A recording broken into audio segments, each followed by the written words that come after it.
Hello friends, मैं फिर से आ चुका हूं आप लोगों के लिए एक नए एपिसोड के साथ।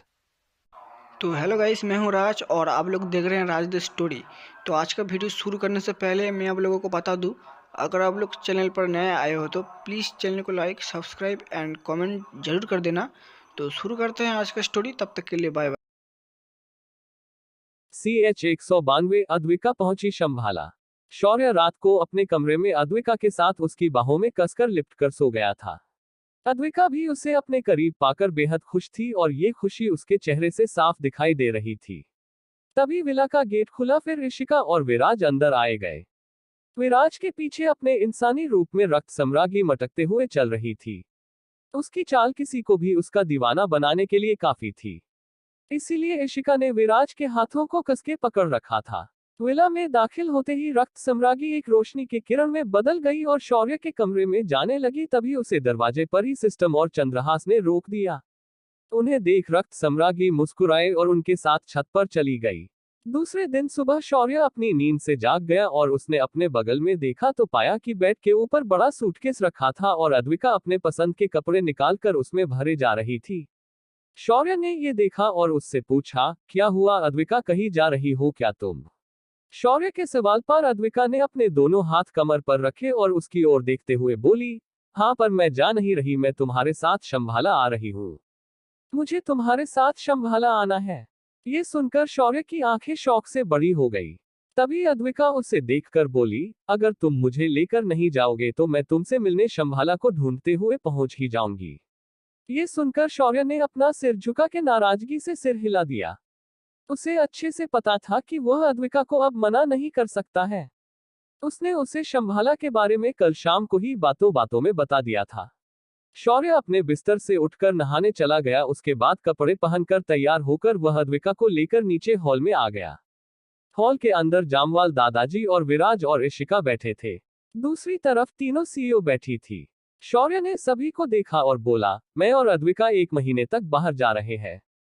शायद हमें 1 महीने से भी ज्यादा समय लग सकता है, इसीलिए आप सभी लोग अपनी साधना करते रहना और शक्तियां बढ़ाते रहना। जब मैं वापस आऊंगा तो मैं आपको एक आत्मनिर्भर परिवार की तरह देखना चाहता हूँ।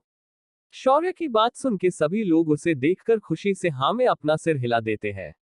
उसके बाद शौर्य भी उनके साथ पेट भरकर नाश्ता करता है और अद्विका के साथ वहां से निकल जाता है।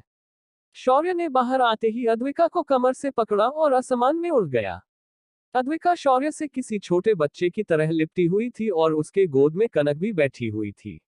शौर्य ने कुछ दूरी तय करने के बाद आसमान में हवा में ही स्पेस में एक दरार बनाई और वो अद्विका के साथ उसके अंदर चला गया। अगले ही पल अद्विका और शौर्य शंभाला के अंदर 12वीं पहाड़ी पर उसके कुटिया के सामने खड़े थे। नागशिखा, जो रात भर शौर्य के वापस ना आने से थोड़ी चिंता में थी, वो दौड़कर बाहर आ गई। लेकिन जब उसने अद्विका को देखा तो उसके कदम अपने आप रुक गए और वो शौर्य को सवालिया नजरों से देखने लगी। वही हाल अद्विका का भी था। उन दोनों को ऐसे देखकर शौर्य ने अपना गला साफ किया और बोला, अद्विका, ये नागशिखा है और ये एक प्राचीन ड्रैगन है। हमारी कनक की तरह ये भी अब मेरे साथ जुड़ चुकी है।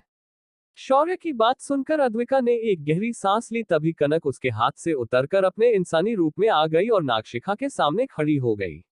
नागशिखा ने एक आयामी जानवर को पहली बार देखा था, वो भी इतने करीब से, वो भी उसे ध्यान से देखने लगी।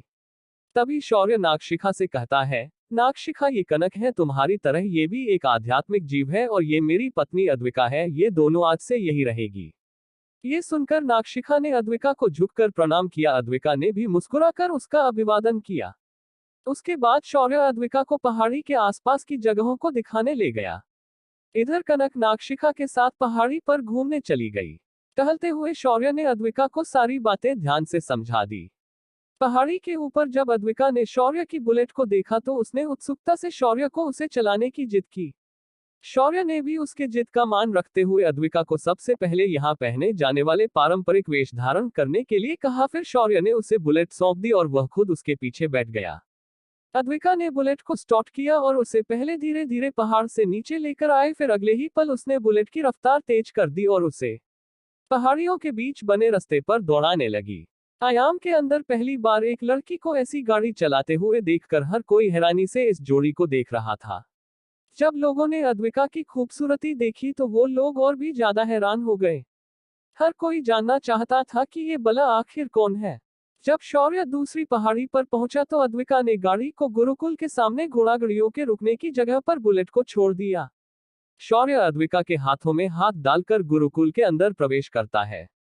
इस वक्त हर कोई अद्विका की खूबसूरती को देखे जा रहा था। शौर्य उसे एक वरिष्ठ आचार्य के पास लेकर गया और उन्हें अद्विका का दाखिला करने की विनती की, पर वरिष्ठ आचार्य ने शौर्य की इस रिक्वेस्ट को खारिज कर दिया क्योंकि गुरुकुल के नियमों के अनुसार अद्विका सिर्फ अगले साल ही इस गुरुकुल में प्रवेश कर सकती थी। तभी शौर्य को कुछ सूझा और अद्विका को लेकर शस्त्र निर्मित विभाग के अंदर चला गया। उसके बाद शौर्य ने अद्विका के दिमाग में बंदूक बनाने का तरीका पूरी तरह ट्रांसफर कर दिया और उसे इस तरीके को करके दिखाने के लिए कहा। अद्विका ने भी वहां मौजूद वरिष्ठ आचार्य को अपनी बंदूक निकालकर उसे उनके सामने चलाकर दिखाया और बंदूक के हमले के असर को उनके सामने दिखाया। उस वरिष्ठ आचार्य को ये छोटा मारक हथियार बहुत ज्यादा अच्छा लगा। उन्होंने उसके बारे में अद्विका को पूछने की कोशिश की, पर तभी शौर्य ने आगे आकर कहा, अगर आप इस हथियार को बनाने की विधि जानना चाहते हैं तो पहले मेरे पत्नी को गुरुकुल में प्रवेश दिला दीजिए। अगर ऐसा होता है तो मेरी पत्नी आपको ये तकनीक दे सकती है। शौर्य की शर्त सुनकर सभी लोग थोड़ा झिझक गए, फिर आखिर हार मानकर उन्होंने प्रधानाचार्य से बात करने का फैसला लिया। जब सभी लोग शौर्य और अद्विका के साथ प्रधानाचार्य के पास पहुंचे तो उन्होंने अद्विका के प्रवेश की मांग की, जिसे प्रधानाचार्य ने सीधे मुंह नकार दिया। तभी शौर्य आगे आया और बोला, देखा आप लोगों ने, ये है आपके प्रधानाचार्य का असली चेहरा। ये आप लोगों को हमेशा पिछड़ा हुआ रखना चाहता है, इसीलिए ये आप लोगों को अच्छे प्रतिभा के छात्र को प्रवेश देने नहीं दे रहा और ऊपर से गुरुकुल के नियमों का हवाला देता है। क्या इन नियमों को इसने खुद ही कई बार बदला नहीं है? अगर वो चल सकता है तो फिर मेरे पत्नी को प्रवेश देने के लिए भी नियमों को बदला जा सकता है। अगर मेरी पत्नी यहाँ पर एक छात्रा बनती है तो वो आप लोगों को ऐसे कई हथियार बनाने में मदद कर सकती है। शौर्य की बात पर प्रधानाचार्य का चेहरा गुस्से से लाल हो गया, पर उसने आगे कुछ नहीं कहा। तभी एक वरिष्ठ आचार्य खड़ा हुआ और बोला, देखिए प्रधानाचार्य, आप बाहर के विभागों के साथ क्या करते हैं उससे हमें कोई लेना देना नहीं, पर हमारा विभाग सबसे अधिक महत्वपूर्ण है। हमारा विभाग पूरे शंभाला के अंदर हथियारों की आपूर्ति करता है। अगर आप हमारे विभाग में भी टांग अड़ाने लगे तो हम अपना समर्थन निकाल लेंगे और नए हथियार बनाना बंद कर देंगे। ये सुनकर प्रधानाचार्य सोच में पड़ गया। आखिर उसने हार मानकर अद्विका को प्रवेश दे दिया। अद्विका खुशी से उछलकर शौर्य के गले लग गई और बोली, पतिदेव आप सच में महान हैं, इस बुढ़े की जगह आपको ही प्रधानाचार्य होना चाहिए था। इसे देखकर ही लगता है कि इसने अच्छे होने का सिर्फ ढोंग किया है। अद्विका की बातें सभी ने साफ साफ सुनी और प्रधानाचार्य के लिए ये बातें किसी तीर की तरह थी जो उसके दिल में सीधे जाकर लगी। वहीं पहली पहाड़ी के पीछे एक सेवक भागते हुए उस गुफा के अंदर घुस गया और प्रणाम करते हुए बोला, आपका शिकार शौर्य गुरुकुल में आया हुआ है और उसके साथ उसकी पत्नी भी आई हुई है। आप अपनी चाल जल्द से जल्द चलिए, वरना कहीं उसकी साधना फिर एक बार बढ़ गई तो फिर आपके लिए उसे मार पाना आसान नहीं होगा। ये सुनकर कोने में एक मेज पर बैठकर हाथ में खंजर के साथ खेल रहा आदमी नीचे उतर गया। उसकी छोटी दाढ़ी थी जो फ्रेंच कट की तरह दिख रही थी। उसके माथे पर काले रंग का तिलक था और उसने सिर से लेकर पांव तक काले कपड़े पहने थे। उसने आगे आते हुए खंजर को बगल की दीवार पर फेंक दिया और वो खंजर उस दीवार के अंदर घुस गया। उसने सेवक को देखा और बोला, इस मच्छर को मारने के लिए मैं अकेला ही काफी हूँ, तुम बस एक काम करो प्रधानाचार्य कहकर आज शाम एक साबुत हिरन को यहाँ भेज दो और हाँ, उन्हें कह देना कि शौर्य का शिकार पानसिंह द्वारा आज ही हो जाएगा। सेवक ने गर्दन हिलाकर हाँ कहा और बाहर निकल गया। पानसिंह अपने गले में अपने गमछे को झटकते हुए उसे मुंह पर बांधकर उस गुफा से बाहर आ जाता है। इधर प्रधानाचार्य खोजी दल के लोगों के जीवन रक्षा स्टोन को देखकर हैरान था और जब सुबह उसने शौर्य के माथे पर वह लाल बिंदु देखा तो उसे कंफर्म हो गया था कि शौर्य ने उसके सारे खोजी दलों को खत्म कर दिया है। इसीलिए उसने शौर्य को जल्द से जल्द मारने के लिए पहाड़ी के पीछे छिपे गुफा के लोगों को संदेशा भिजवाया था। अद्विका का दाखिला लेने के बाद शौर्य ने एक छोटा कागज लिया और उसके ऊपर बंदूक बनाने की विधि लिख डाली और उसे उस हथियार विभाग के वरिष्ठ आचार्य को दे डाली। शौर्य ने उन्हें वापस एक बार धन्यवाद कहा और अपनी पत्नी को लेकर वहां से निकल गया। जब वह गुरुकुल के प्रांगण में पहुंचा तो उसने सामने से एक मुसीबत को मतलब लड़की को आते देखा। ये लड़की कोई और नहीं हिमानी थी। शौर्य उसे देखते ही अद्विका के पीछे छिपने की कोशिश करने लगा। अद्विका को उसकी हरकत समझ नहीं आई, पर अगले ही पल हिमानी उसके सामने आकर शौर्य का हाथ पकड़ते हुए बोली, शौर्य देखो, मेरे सारी बर्फीली आभा अब लगभग खत्म हो गई है। अब किसी को भी मेरे पास आने पर ठंड महसूस नहीं होती। लेकिन तभी अद्विका ने शौर्य को बगल में खींचा और हिमानी के समक्ष खड़े होकर उसे घूरकर देखने लगी। अद्विका को ऐसा करते देख हिमानी को कुछ समझ नहीं आया। तभी अद्विका झल्लाते हुए बोली, तुम्हें शर्म नहीं आती कि किसी पराये मर्द का ऐसे हाथ पकड़ती हो? ये मेरे पति है, उनसे दूरी बनाकर बात किया करो। हिमानी ने ये सुना तो अब उसे सच में यकीन हो गया कि शौर्य सच कह रहा था कि वो एक शादीशुदा लड़का है। उसके आंखों में आंसू आ गए और वो बर्फ बनकर नीचे गिर गए।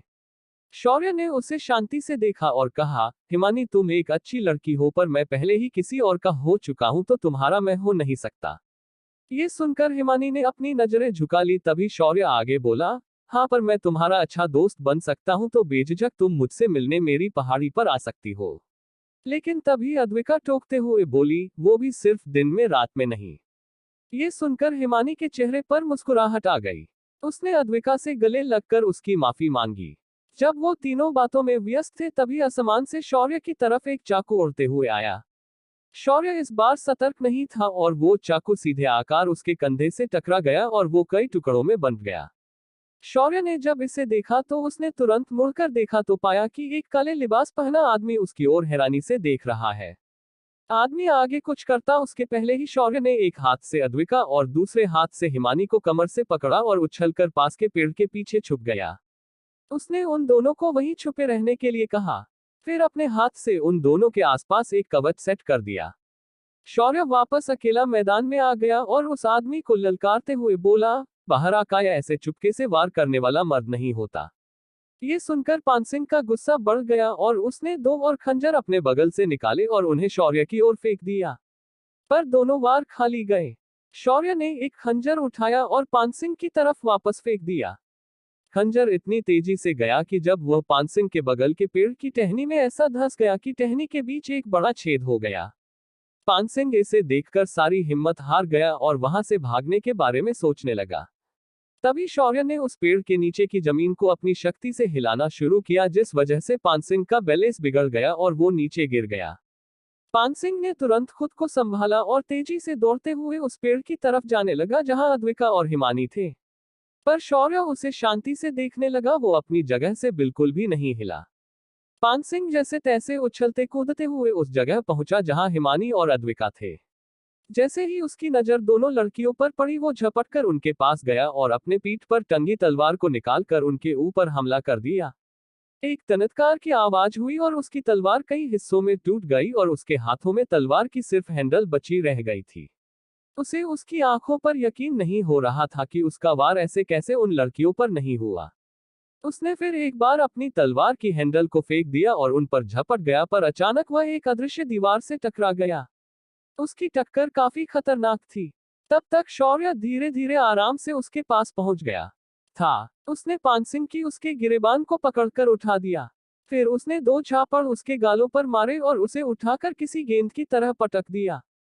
ऐसा करने से पानसिंह का गमछा खुल गया और उसका चेहरा सभी को दिखाई दिया।